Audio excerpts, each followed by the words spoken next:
죄로부터 자유롭게 됐습니다.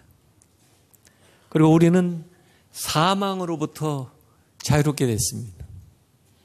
그리고 율법으로부터 자유롭게 된 것을 믿으시기 바랍니다. 다시 말하면 죄에 대해서 죽었고 우리는 사망에 대해서 죽었고 우리는 율법에 대해서 죽었습니다. 그래서 죄로부터 벗어났고 사망으로부터 벗어났고 율법으로부터 벗어난 것을 믿으시기 바랍니다. 그래서 오늘 로마서 7장에는 율법으로부터 자유로워졌다 하는 말씀을 논증하고 있습니다. 물론 우리는 이렇게 율법에 대해서 심각하게 생각하고 있지는 않지만 그 바울 또 예수님 계셨을 때에 그 유대인들은 율법을 거의 신격화했습니다. 그래서 율법주의자들이 있었죠. 율법이 모든 걸 다 하는 걸로 알고 생각하고 강요하고 가르치고 살았던 사람들이 있어요.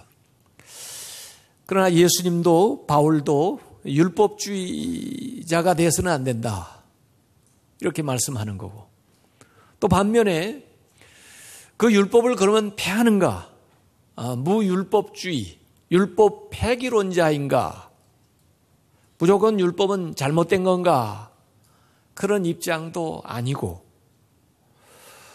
이 율법을 예수님이 완성하셨다고 하는 거고 예수님 안에서 그 율법의 모든 요구를 우리가 다 이루었다고 하는 것이 바로 예수님께서 하신 말씀이고 그리고 바울이 우리에게 가르쳐 주려고 하는 요점입니다.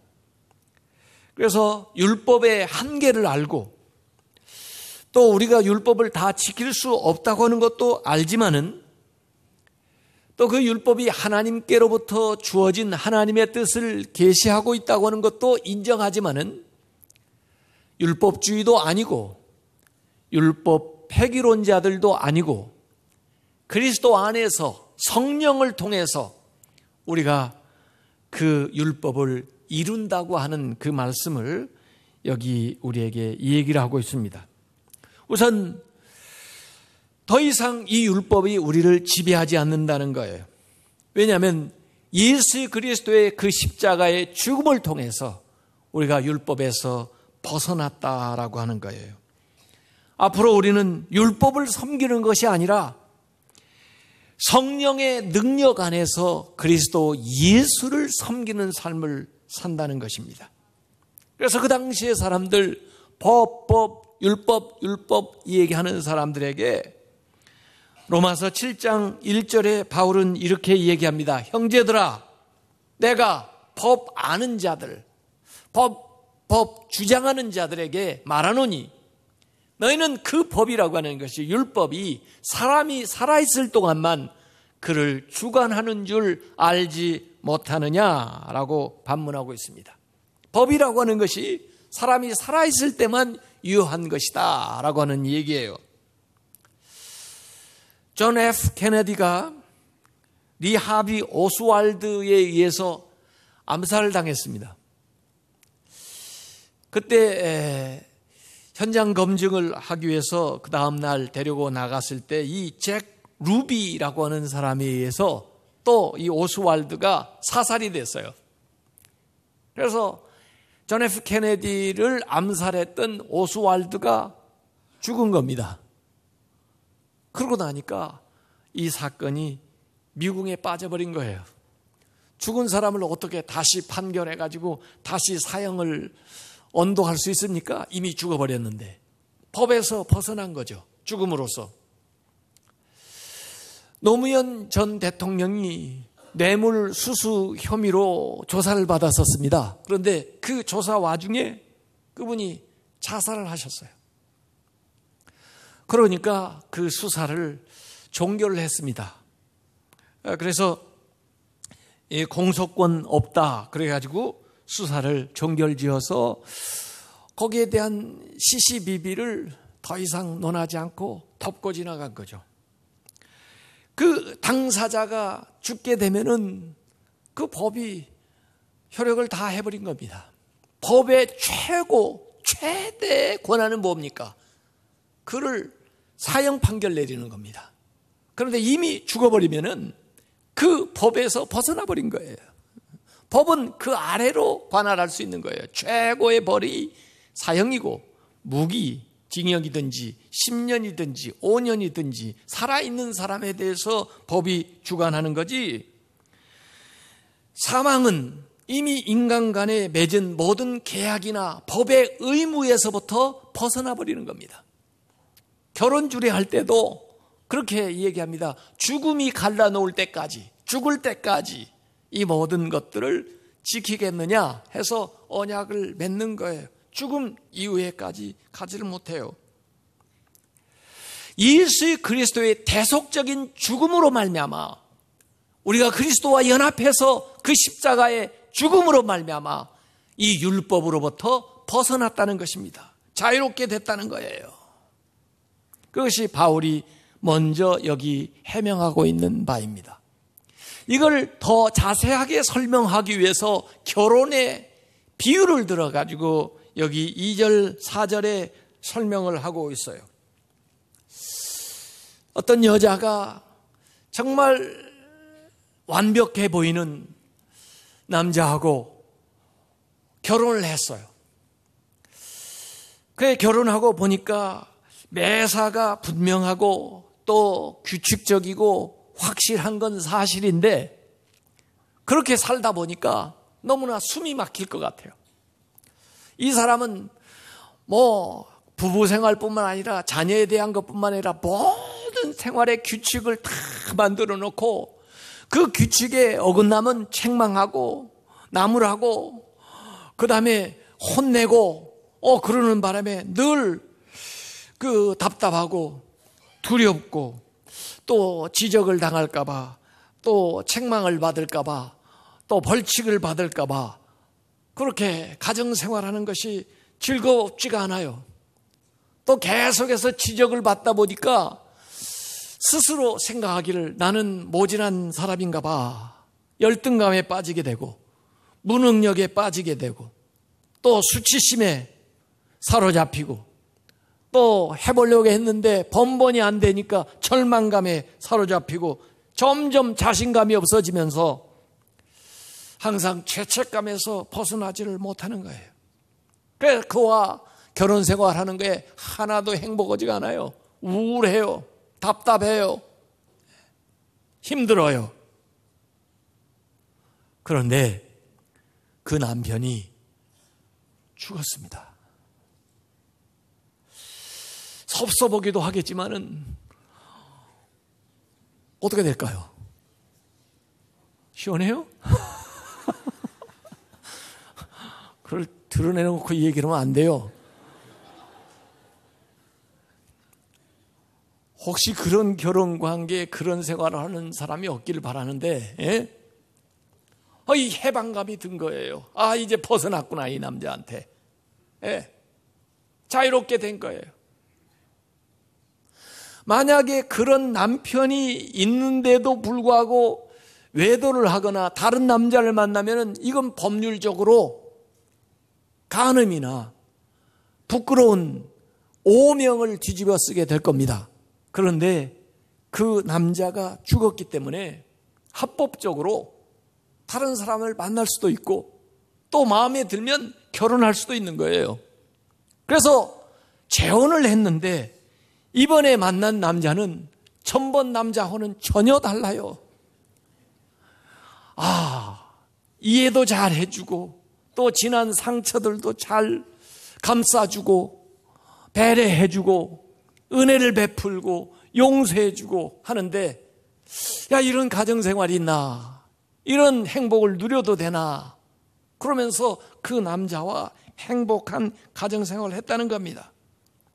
그 남편은 사랑도 많고 동정심도 많고 이해심도 많고 때때로 위로해주기도 하고 그 결혼관계를 하다 보니까 자기도 모르게 자신감이 생겨나고 마음속에 평안이 기쁨과 감사가 넘치는 행복한 결혼생활을 하게 됐다 하는 얘기예요. 이 비유를 바울은 이 얘기하면서 첫 번째 남편은, 그 여자의 첫 번째 남편은 율법이었다. 그 율법과 같이 살게 되니까 항상 의무적인 관계에 매여가지고 그 완벽주의자 율법에 항상 구속하고 엄격하게 책망하고 정죄하고 잘한 것보다는 잘못을 지적하고 격려하기보다는 주눅들게 하니까 항상 두려움 가운데 불안하게 살았다는 거예요.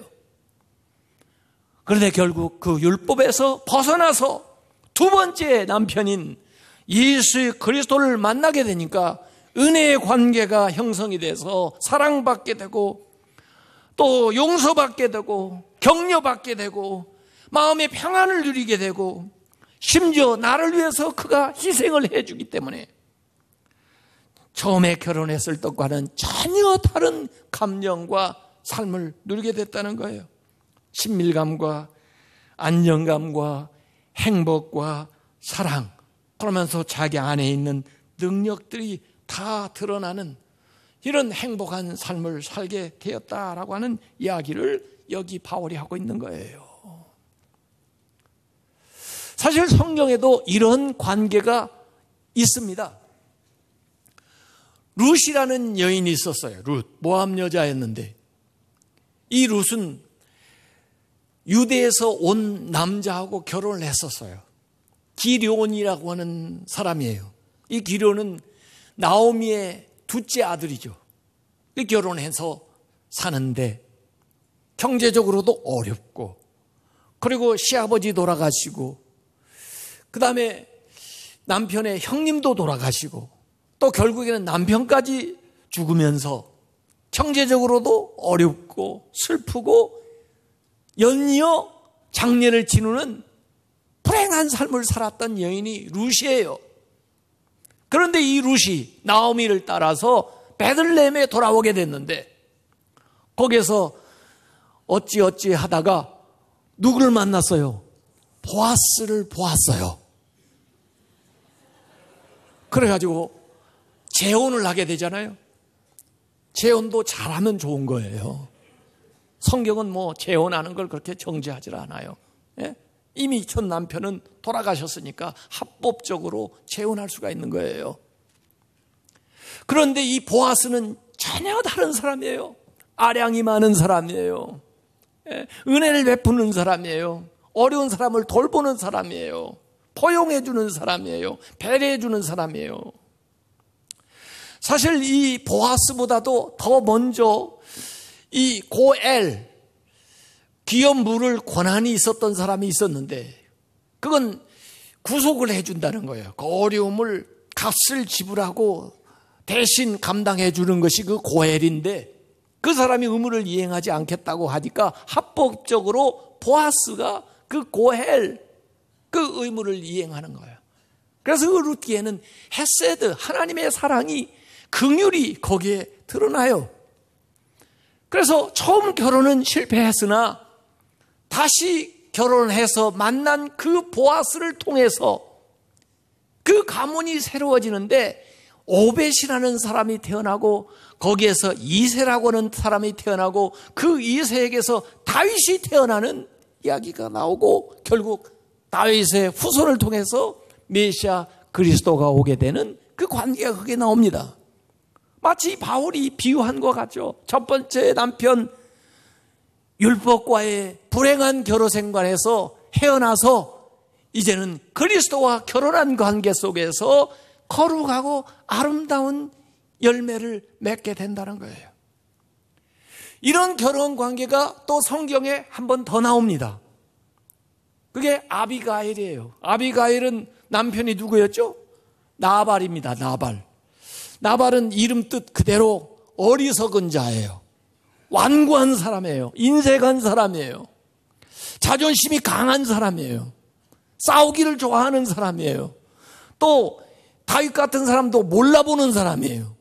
그래가지고 다윗이 그렇게 은혜를 베풀고 그를 도와줬음에도 불구하고 배은망덕하게 다윗에게서 온 사람들을 거절하고 그냥 문전박대해서 보내요. 그때 나오미라는 여인이 나옵니다. 사실은 그 종들이 나발한테는 말이 안 통하니까 그 여주인인 아비가일한테 얘기하는 거예요. 지금 다윗이 화가 나가지고 군사를 이끌고 오는데 그냥 놔뒀다가는 우리가 다 멸절할 것 같으니 주인은 우리가 아무리 이런 얘기해도 들을 사람이 아니어서 당신에게 지금 말씀을 드리는데 빨리 해결하지 않으면 우리가 큰일 날 것 같습니다. 그래서 아비가일이 남편에게도 얘기를 하지 않고 다윗에게 필요한 것들을 모아가지고 나와서 다윗을 대면하는 거죠. 그리고 문제를 해결해요. 나발이 어떻게 됐어요? 다윗이 안 죽였는데도 죽었어요. 아비가일이 어떻게 됐어요? 다윗하고 재혼했어요. 인생이 달라지는 거죠. 오늘 바울은 그런 얘기를 하고 있는 겁니다. 이전 불행했던 결혼 생활이 끝나고 이제 그리스도와 함께 새로운 삶이, 새로운 생활이 시작됐다 하는 얘기예요.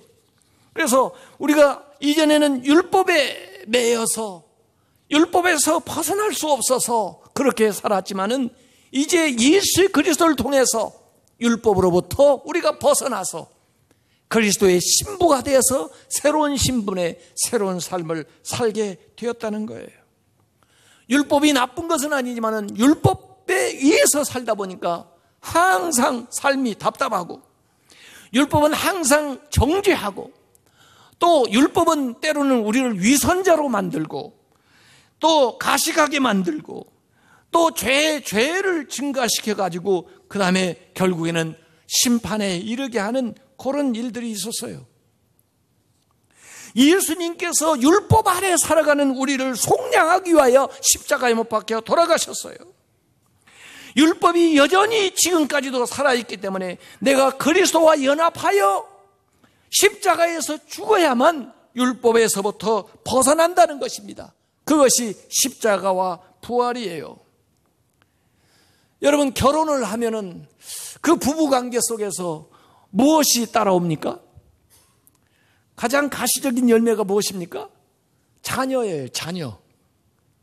자녀가 열매로 따라 나옵니다. 그래서 여기 우리가 예수 그리스도와 연합해서 그리스도와 결혼해서 하나님이 원하시는 하나님을 위한 열매를 맺게 된다는 거예요. 그게 거룩한 거예요. 이전 남편에게서는 사망을 위한 열매를 맺었었는데 이제 그리스도에게서 그리스도를 위한 열매를 맺는다는 거예요. 하나님을 위한 열매를 맺는 유일한 길은 그리스도와 결혼하는 거예요.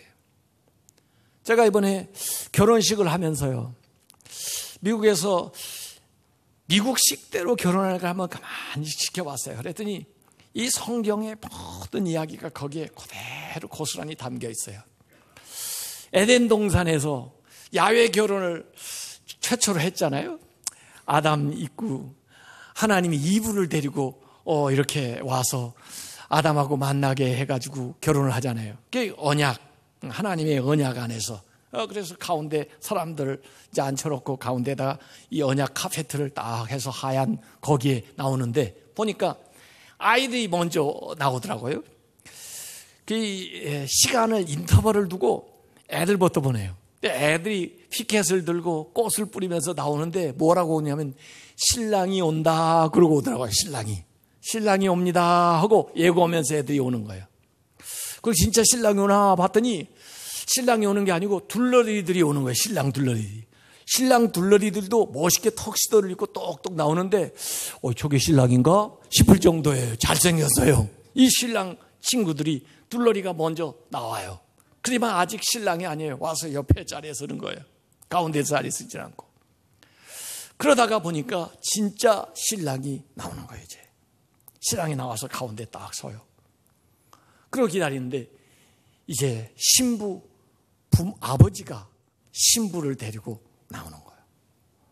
그 베일에 쌓였던 것을 그 다음에 베일을 걷어주면서 이제는 내가 거울로 보는 것처럼 희미했으나 이제 얼굴과 얼굴을 맞대어 보게 되고 그렇게 하면서 같이 만나게 되는 거죠. 이렇게 하면서 결혼 예식이 진행이 되는 거예요. 이게 전부 성경적인 이야기의 축소판이 거기 들어가 있어요. 사실 성경에 이 결혼 관계를 통해서 그리스도와 우리와의 관계를 해명을 해줬거든요.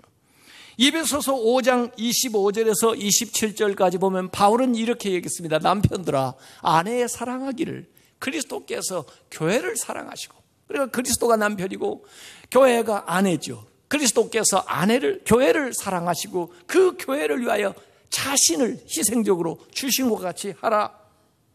이는 목적이 있어요. 곧 물로 씻어서 말씀으로 깨끗하게 하사 거룩하게 하시고 신부를 거룩하게 하는 거예요. 자기 앞에 영광스러운 교회로 세우사 티나 주름 잡힌 것이나 이런 것들이 없이 거룩하고 흠이 없게 하려 하심이라.